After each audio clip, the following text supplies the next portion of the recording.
will start chapter number 3, gases. And today our content is Boyle's law, experimental verification of Boyle's law, and example number 1. Bismillahirrahmanirrahim. Let's start the topic. Okay, Boyle's law. Boyle's law, it is about the gases.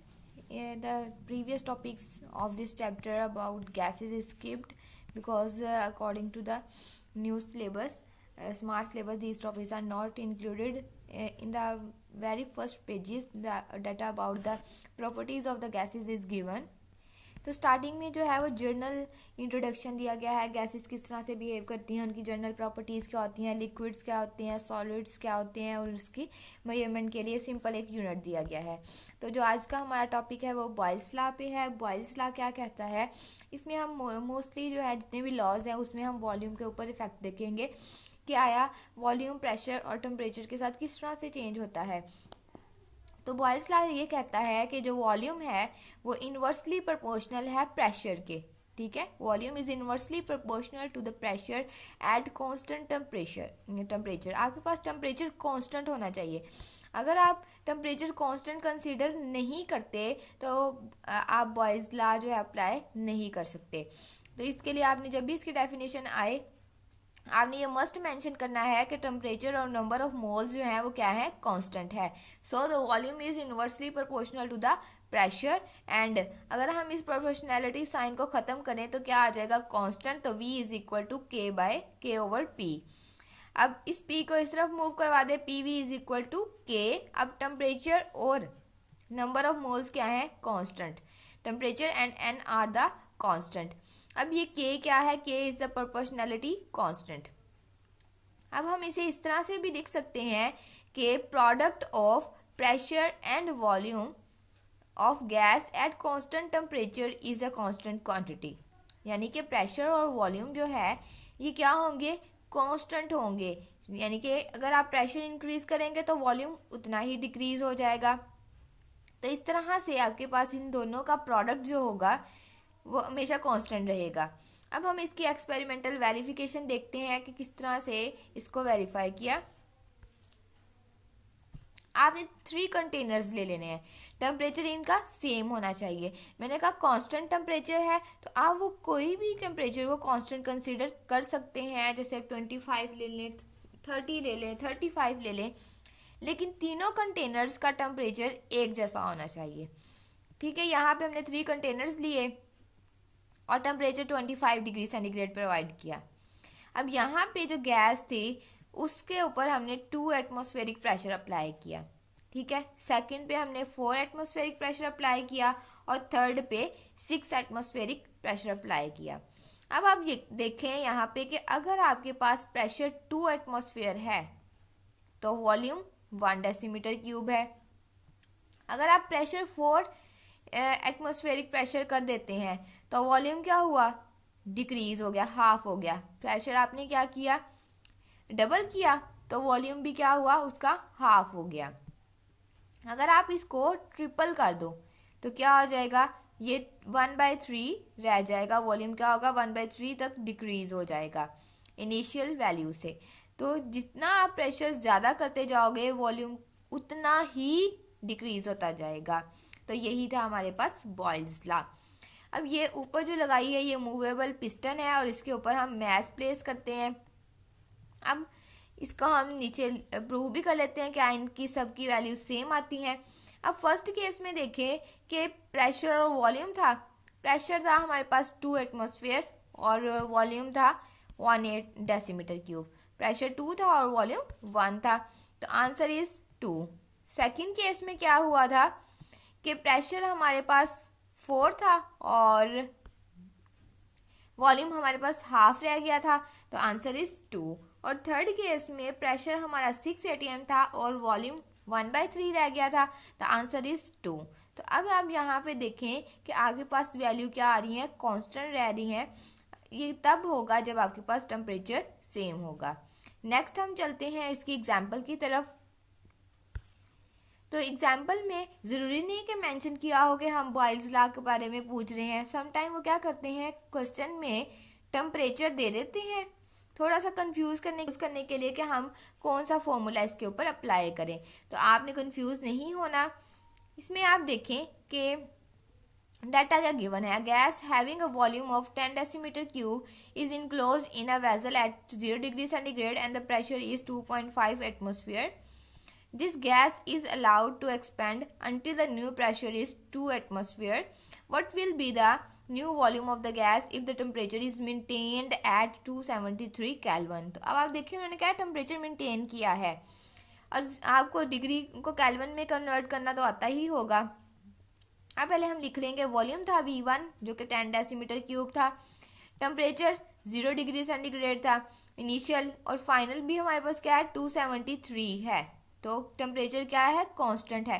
0 degree centigrade को convert करें kelvin में तो 0 degree centigrade plus 273, the answer is 273 kelvin. तो temperature constant है, it means that we have to apply Boyle's law. अब pressure initial pressure था 2.5 atmosphere और final था 2, और हमने वॉल्यूम V2 फाइंड आउट करना है। तो हम कौन सा फॉर्मूला लगाएंगे, P1V1 is equal to P2V2, and then we have to find out the V2. We have to rearrange, divide the equation with P2, P1 V1 divided by P2, and then put the values.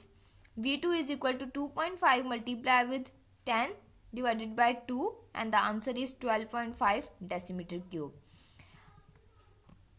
Okay, next we will start the graphical explanation of the Boyle's law. अब graphically explanation में क्या आता है आपके पास कि आप graphically इसको show करो कि वाकई ही बॉयल्स लॉ जो है एप्लीकेबल है। अब आप देखें कि हमने ग्राफ प्लॉट करना है, एक्स एक्सिस के ऊपर प्रेशर लेना है और वाई एक्सिस पे वॉल्यूम लेना है। अब हमने इसको कहा कि जब हम इस लॉ के अकॉर्डिंग कि जब हम प्रेशर इंक्रीज करते जाते हैं तो वॉल्यूम क्या है डिक्रीज होता जाता है। सपोज यहाँ पे देखें हमारे पास वॉल्यूम क्या है ज़्यादा। अब आप देखें कि प्रेशर जो है वो लेफ्ट टू राइट इंक्रीज होता जा रहा है, तो उसके with the passage of time volume क्या होता जा रहा है डिक्रीज होता जा रहा है। जब भी ग्राफ इस तरह की फॉर्म में आए तो ये कहते हैं कि ये दोनों चीज़ें एक दूसरे के इनवर्सली प्रोपोर्शनल हैं। अब एक्स एक्सिस को हम एब्सिसा भी बोलते हैं और वाई एक्सिस को ऑर्डिनेट बोलते हैं, और ये जो कर्व आई है इसे बोलते हैं आइसोथर्म। आइसो का मतलब है सेम, थर्म का मतलब है टेम्परेचर। कि जब हमने ये ग्राफ प्लॉट किया तो टेम्परेचर क्या था सेम था। बॉयल्स लॉ में हमने टेम्परेचर हमेशा कांस्टेंट रखना होता है। नेक्स्ट हमारे पास एक और ग्राफ है वो भी देख लेते हैं। कहते हैं कि अगर आप टेम्परेचर जैसे आपने पहले जो था ये सारे जितने भी पॉइंट्स लिए ये आपने डिफरेंट मतलब एक ही गैस थी उसके ऊपर डिफरेंट प्रेशर्स अप्लाई करके वॉल्यूम उसका कैलकुलेट किया, टेम्परेचर 0 ही रखा। अब आपने क्या करना है टेम्परेचर को 25 डिग्री सेंटीग्रेड कर देना है। 25 टेम्परेचर पे ले गए, लेकिन अब आपने इसमें क्या करना है इस पूरी जितने भी आप पॉइंट्स लेंगे इन्हें 25 डिग्री सेंटीग्रेड पे लेंगे। तो अब ये थोड़ा सा ग्राफ जो है वो थोड़ा सा आगे आया है। इसने हम आगे चार्ल्स लॉ है इसमें भी पढ़ेंगे कि जब हम टेम्परेचर इंक्रीज करते हैं तो वॉल्यूम क्या हो जाता है इंक्रीज हो जाता है। तो इसलिए थोड़ा सा ये ग्राफ जो है वो कर्व आगे की तरफ आई है क्योंकि इसमें टेम्परेचर ज़्यादा होता है तो वॉल्यूम भी ज़्यादा होता है। अब हम देख लेते हैं कि जब हम जैसे जैसे इसका जो है वो वॉल्यूम इंक्रीज करते जब प्रेशर इंक्रीज करते जा रहे हैं तो वॉल्यूम डिक्रीज होता जा रहा है। थर्ड ग्राफ हम देखते हैं, इसमें हमने प्लॉट किया ग्राफ को प्रेशर और इनवर्स ऑफ वॉल्यूम के दरमियान में। अब यहाँ पे थोड़े से बच्चे कंफ्यूज हो जाते हैं कि अब प्रेशर और इनवर्स ऑफ वॉल्यूम यानी कि 1/v की वैल्यू निकाल दी और फिर आपने ग्राफ प्लॉट कर लिया। सपोज कि आपके पास वैल्यू थी v की 2, तो प्रेशर आपके पास कितना होगा 4 होगा। सपोज किया है हमने, ठीक है। अगर आपके पास प्रेशर की वैल्यू क्या थी 4 और v की वैल्यू थी 2, अब 1/2 कितना आ जाएगा, हाँ 0.5 आ जाएगा। तो हमने सपोज यहाँ पे 0.5 रख लिया है। अब हम कहेंगे कि जो प्रेशर और इनवर्स ऑफ वॉल्यूम है ये एक दूसरे के डायरेक्टली प्रोपोर्शनल है। अगर किसी स्टूडेंट को नहीं समझ आई तो मुझे जो है कमेंट सेक्शन में कमेंट करके भी पूछ सकते हैं ऐसा आप। अब मैंने यहाँ पे क्या कहा कि हमने 1/v की वैल्यू पुट की। जैसे v की वैल्यू आपने सपोज कर ली 2, 1/2 कितना आ गया 0.5। अब 0.5 क्या होगा, प्रेशर की वैल्यू के डायरेक्टली प्रोपोर्शनल होगा। इसी तरह जब ये दोनों डायरेक्टली प्रोपोर्शनल है तो स्ट्रेट लाइन आ जाएगी। आपने टेम्परेचर T1 और T2 दोनों पे इस ग्राफ को प्लॉट करना है। थर्ड में हमारे पास जो ग्राफ है, यहाँ पे थोड़ी सी जो है वो मिस्टेक है, इधर आपने अपनी बुक में करेक्शन करनी है। यहाँ पे आना है PV इज इक्वल टू के। एक्स एक्सिस पे आपने लेना है प्रेशर और वाई एक्सिस पे आपने लेना है PV इज इक्वल टू के। ये करेक्ट कर लेना है आपने, मिस प्रिंटिंग है या इन्होंने जो है वो थोड़ी सी मिस्टेक हो गई है। तो अब हमें पता है कि जैसे जैसे हम प्रेशर इंक्रीज करेंगे, यहाँ पे क्या है PV है, तो प्रेशर इंक्रीज करेंगे वॉल्यूम उतना ही डिक्रीज हो जाएगा और प्रोडक्ट ऑफ PV हमेशा कांस्टेंट रहेगा, इसलिए यहाँ पे स्ट्रेट लाइन बनती है। तो ये आप समझे ना कि ये जो ग्राफ है ये एग्जाम में नहीं आते, यहाँ से डिफरेंट क्वेश्चंस बन के आते हैं। आइसोथर्म क्या होती है, इसके अलावा प्रेशर और PV के दरमियान में ग्राफ प्लॉट करें, या प्रेशर या इनवर्स ऑफ वॉल्यूम के दरमियान में ग्राफ प्लॉट करें, तो ये इस तरह के क्वेश्चंस भी एग्जाम में आ जाते हैं। तो आपने अच्छे से लेक्चर को सुनना है। अगर आपको मेरे लेक्चर की समझ आ गई है तो आप कमेंट सेक्शन में कमेंट करके बता सकते हैं। अगर आपको कहीं पे भी डिफ़िकल्टी है तो आप मुझसे क्वेश्चन पूछ सकते हैं। Thank you so much, take care, अल्लाह हाफिज़।